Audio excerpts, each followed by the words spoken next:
Hello, hello, hello, beautiful people, and welcome back to another opportunity to get some gems for your journey, Career Gems for the Journey Live with Leah C. Murphy.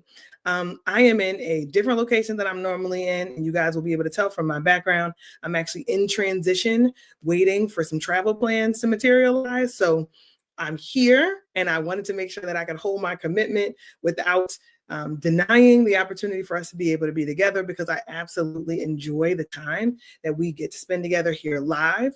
So if you are with me here live also, and you have been riding with me for a while, please do drop your city in the chat. We still love to know where people are joining us from, even when we're not in our regular location. And we also love to welcome folks who are coming to this Career Gems for the Journey live for the first time. So welcome, welcome, welcome. Regardless if you've been here for a while or you're coming for the first time, please do drop your city in the chat. It makes a tremendous difference for me to know who's riding with us live. So we just got finished doing a series around, do you hate networking, or are you just uncomfortable talking about yourself? And when I tell you that people had so much to say, the comments, the DMs on that series really opened my eyes. I had a hypothesis and I had a theory that people never really learned how to talk about themselves or what to share in a networking exchange. And that's why it can feel very uncomfortable for some of us. And then it's a skill that you can add, something that you can absolutely be able to bring into your tool set to become a networker, to become a relationship builder. And I'm so excited that I got the response that I got. You guys always know I am here to make sure that I can bring only the best value to you. So as long as it's valuable to you and as long as we're learning something, if you're here to learn, you're here to grow. So I want to make sure that we check in and we lock in on that. So then I said, okay, well then let's go back to the drawing board. What are the other things that people really care about? What are the other things that people are thinking, oh man, like I may not have the right understanding, or I may be being hard on myself, but I really never learned how to do this thing. So we went deep into the crates, right, of the professional development crates, and my team and I started to work through what are the other areas, feedback that we've heard from you, DMs that we've gotten from you on things that are important topics that we want to make sure that we bring to the table. So we came up with a list of things, and one of them on the list is this idea that what are employers looking for in 2025?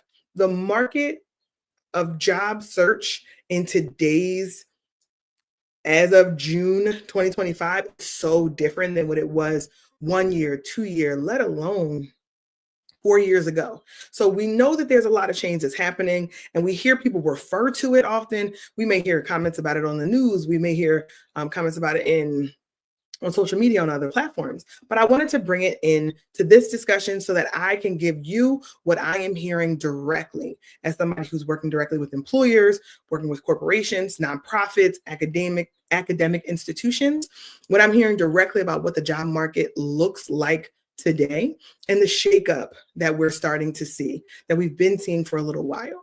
Because I don't want us to operate from a place of, I have no idea what's happening, so I can't take any action. I don't know what's happening in the background, so I can't build a plan or a strategy.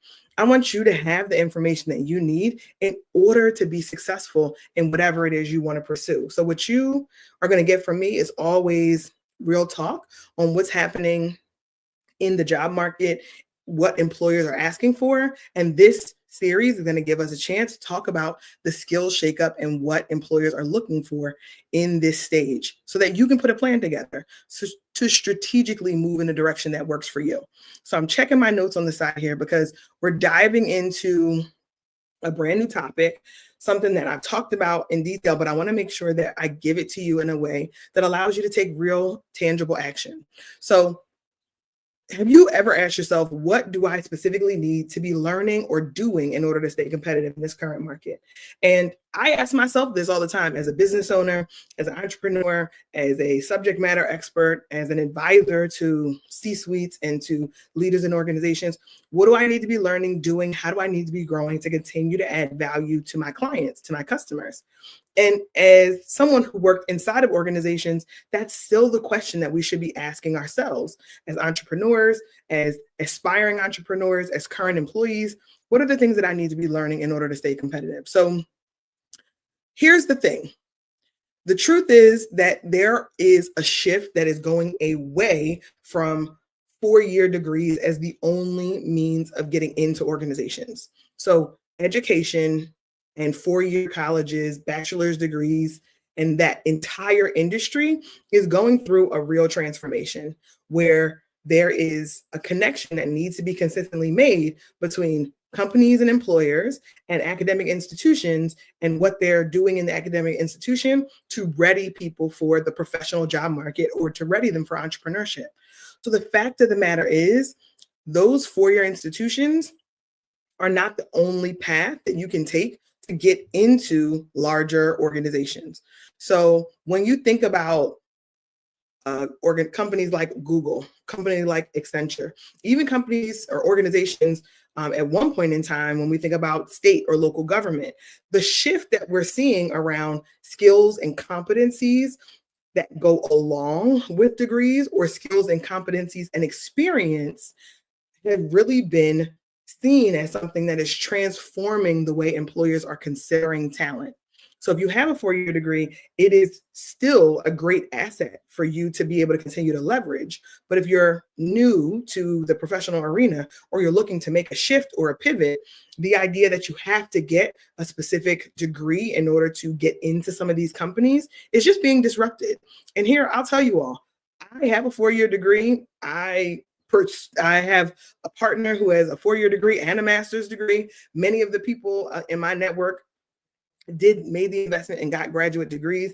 And I'm going to encourage the young people who are navigating this phase of life to pursue a degree if that is something that ties to the career path that you're looking for. But I'm also giving folks the advice to make sure that you're thinking about broader ways to be able to develop that experience that's going to get the attention of employers. So whether that ties to navigating boot camps or trainings or certifications or upskilling, those are other ways that you can also make yourself a more attractive candidate.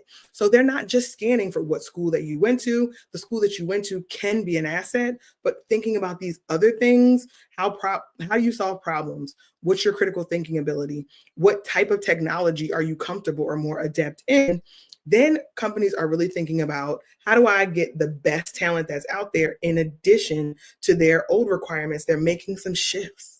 So I want to encourage us to think about, if we're navigating the job market today and we're trying to figure out what employers are looking for, I don't want you to feel intimidated. I want you to feel empowered, because it's putting your career narrative back in your own hands. So it's giving you a chance to now say, okay, this is what it looked like when I was maybe early in my career. And now I'm noticing a shift. I'm listening to what's happening. Career Gems for the Journey is giving us the tea. They're letting us know that the market is shifting. What should I do in order to make myself a more agile, a more desirable candidate if I'm in the job market now? So what I'm sure everyone has been hearing tons and tons and tons about as far as navigating the job market and what's changing in technology is around AI and language learning models. Now, I have to say it because it's necessary. AI and language learning models are very much a part of how businesses are going to continue to run going forward. Some of us are using those tools in our personal lives. Some of us are using them every day in our work environments and everywhere in between, right? And then some of us aren't touching them at all. But realistically, companies are using those tools more and more in order to be more efficient, in order to save dollars, in order to execute in a new and unique way with the technology that they have at their disposal. It's just the reality. But there's some other things that are also important, and I want to make sure we talk about those too. So the other things that I've been seeing or hearing directly from employers as they're thinking, who are the people that we want to hire? What's the talent that we want to bring into our organization? And it's folks that have adaptability. They've worked in a number of different types of organizations. They've worked on a number of different types of functions or problem solving, because the idea that you will only do one job for a long period of time in the environment that we're in now is very unlikely. So an adaptability to be able to have transferable skills to move into different disciplines or to apply where it's appropriate is so huge. It's gold. So how do you make sure that you're organizing the projects that you're working on or the opportunities that you're pursuing in a way that demonstrates your adaptability, your agility to be able to move through change and navigate change successfully in an organization, navigate those transferable skills. The other one is around digital collaboration. Folks are absolutely looking for employees to join their organization who know how to navigate digital collaboration, from remote working models to hybrid working models to fully in-person working models and everything in between. This idea that there will be a huge component of digital collaboration is just continuing to be reinforced. Now, folks who already work on global teams know that these things are happening on a day-to-day basis. But even if your team is not global, being able to master all of the video recording sessions, all of the platforms, whether it's Zoom, whether it's Slack, whether it's Teams, whether it's any of the other sharing tools, if you can master those tools and you can navigate them successfully, it's going to be a huge impact on your office contribution to the culture, to the ways of working for yourself and your team. So get good at your sharing platforms. Get really good at being able to share and transform data and show up well in a digital collaboration space. So the other thing is around critical thinking and decision making. So despite the fact that there are these language learning tools and there's all of these AI technologies, you still need humans to be able to make good decisions for the organization. It's not about knowing everything. It's about knowing how to figure it out, how to bring teams of people together, how to make sure you get the right kinds of people in the room with different approaches and different desired outcomes to be able to work together to get to a unified end goal. We need folks who can still critically think. It will not go away, and it's a skill set that we can continue to sharpen no matter what discipline you're in now. But thinking about how you can market and tell your story of being an amazing critical thinker, intentional decision making, and agile mentally in how you can transfer information into real business decisions and incorporating that into your storytelling and your interviewing and maybe even into your resume can make a huge difference between you and your peer set, because lots of people aren't talking about that as a real skill. And I'm telling you, it's a skill and a competency that is very, very much in demand. And the other one is around self-awareness, right? Self-awareness, which is lacking grossly oftentimes. Self-awareness and being in your ability to be able to be a self-starter, right? That individual contributor still motivated to get done what needs to get done without needing a tremendous amount of oversight, and your self-awareness of these are the ways that I need to work. This is the way that I like to receive information. This is when I am most functional. My brain performs the best under these circumstances. This is the self-awareness level that is necessary for you to be able to pursue opportunities that are going to be a good fit for you. But to be able to be autonomous and to be able to be someone who can be delegated to or has the ability to delegate and work collaboratively requires a level of self-leadership that is not being talked about. So I really want you to bring it to the forefront. And you can do that by really simple things. You can show up one time consistently. You can show up a few minutes early. You can make sure that digital collaboration and that document storage and that communication tools that are necessary, you are doing those things consistently. That autonomous work and work that is not necessarily tied to being in sync with someone else, asynchronous work, is something that you're really capable of. That sets you in a position to be able to pursue opportunities that could be great for you, and certainly things that employers are looking for. So here's your gem for the day. Write this down. Write this down. I'm going to give you a pause. You can go back and replay this. The replay will be available tomorrow. So I want you to take advantage of that. But if not, I want you to make sure that you write this down. So first, assess what it is you are looking for as you're navigating the job market. If you assess what you're looking for in the job market and you find something that is a fit, you're willing to make a change, you're willing to make a transition, go back to the list of things that we just talked about and give yourself a sense, am I capable in those areas? And if I'm capable in those areas, then how do I pursue my next opportunity and storytell in a way that makes sure that the employer, the interviewer, the hiring manager knows that I have these skills? if it's not already reflected on your resume. And if not, and you don't have the capability in AI literacy, you don't have any examples of where you've demonstrated adaptability, you're not really capable yet on digital collaboration, or you don't have examples of critical thinking or decision making, or that autonomous, asynchronous work and leadership. If you don't have examples of that, then it's a good opportunity for you to go back to the drawing board and say, how can I make sure that I'm demonstrating these capabilities and that I can story tell about them when I'm talking about my own skills and my competencies? It will make a huge difference in your experience and in the receptivity in an interview discussion. Now, oftentimes we are working hard to get to that interview stage. So when you're working hard to get to that interview stage, it is doing yourself a disservice to not be fully aware that these are the skills and competencies that many employers are looking for. So your skills and what you've already been able to do, the projects that you've been able to work on are absolutely what's going to get you into the door for these conversations. But these skills shake up, the 2025 version of what's happening, is what's going to get you over the hump. So do the work to make sure that you're assessing yourself, to give yourself the feedback. Is there something I can do there? And if there's something I can do there, is there a course that I could be taking? Is there a LinkedIn Learning, for example? Are there YouTube videos that I could be consuming? Are there test projects that I could be working on myself in the background to build up my own agility, to build up my own muscle?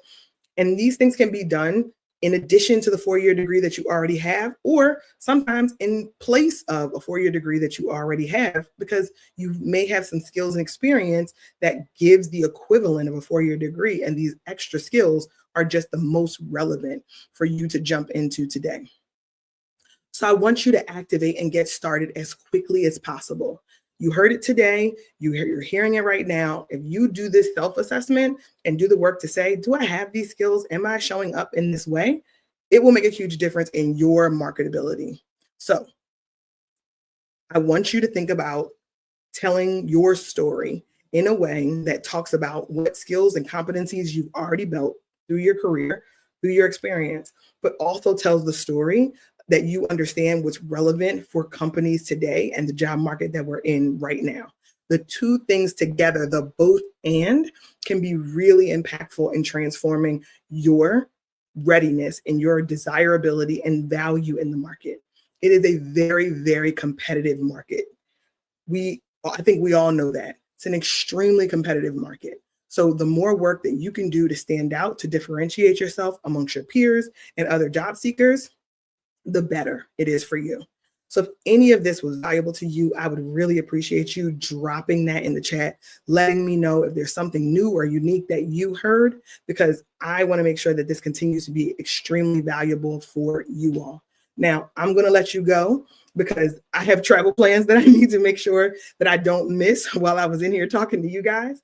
So I appreciate you riding with me. If this or any of the content that I am sharing is something that is valuable to you, you can also find us on our YouTube channel. We're streaming live to YouTube right now, but you can find us on our YouTube channel at Career Gems for the Journey. Please go over and subscribe. You can find the entire last series on our YouTube channel, and it's very easily shoppable for you to find any Career Gems topics that we've covered. Head over there and make that happen.